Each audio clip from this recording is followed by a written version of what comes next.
Hey, what's happening, y'all? It's me coming at you again with another vid. Well, the weigh-in took place earlier today. Carlos Takam versus Joseph Parker. The fight's gonna go down today in Auckland, New Zealand. Unfortunately, those who live in the States, I live in the West Coast, meaning the fight will take place at 5 a.m. in the morning.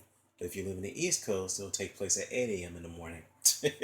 So I gotta get my ass up very, very early in the morning to watch this fight. And this is definitely going to be, in my opinion, that this is going to be a very, very explosive fight. And anyhow, Takam came in at 241, which is kind of unusual because usually Takam's fight weighs at 250, while Parker came in at 235. So I think the reason why it's obvious that Takam trimmed down just a little bit so that way he can add more mobility and speed and to his footwork, whatnot in the ring against Parker. Now, stylistically, yeah, this is a very, very stylistic, tailor-made matchup for a fight.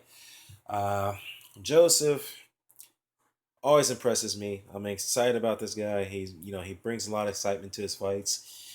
He's gonna do the usual. He's gonna control his distance. He's gonna, display his power and unbelievable hand speed and combination punches to talk him to keep him at bay. And obviously, what he's going to do, he's going to try to keep this fight from the outside, keep it from the distance. Because otherwise, Takam, his best chances of winning this fight is to pressure Parker, take the fight to the inside. Don't give Joseph any chances of loading up his shots from the outside, trying to negate his combination punching technique. So that's what Takam's going to have to do. But then again, Joseph can fight in the inside. But the one thing I caution him to do is like when he fights, he has this tendency of keeping himself wide open. For example, in his fight against Jason Bergman, and I recall in that fight, Bergman was hitting Joseph with some counter lefts. I mean, quite a few times, and it's unbelievable that Joseph didn't go down from those lefts because he caught him. He caught him flush on a few occasions in that fight. But needless to say, I do caution him to keep his chin tucked in. Don't be too squared up. Show some hand movement, and don't let Takam get inside. Don't give him a chance to do it. Keep him from bay. Keep him control him with your jab, and then just fighting spurts. Don't try to spend your energy trying to get him out of there because Takam is a very, very good world class fighter. So you're not going to take him out with one shot.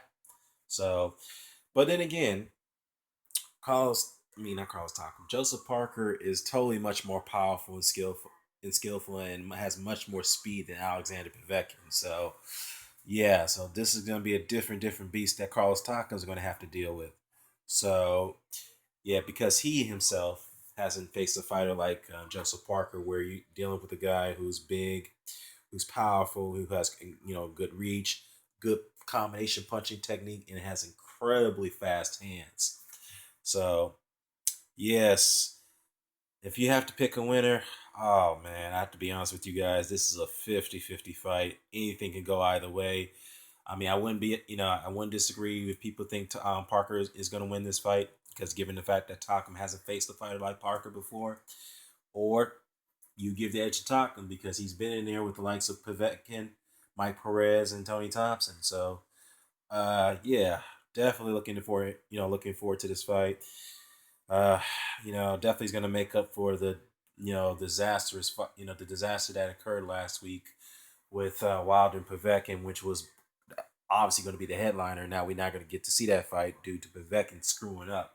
So, yeah, let me know what you think about it, guys. Drop a comment below. Care to comment, share, subscribe. Sign it off. Peace.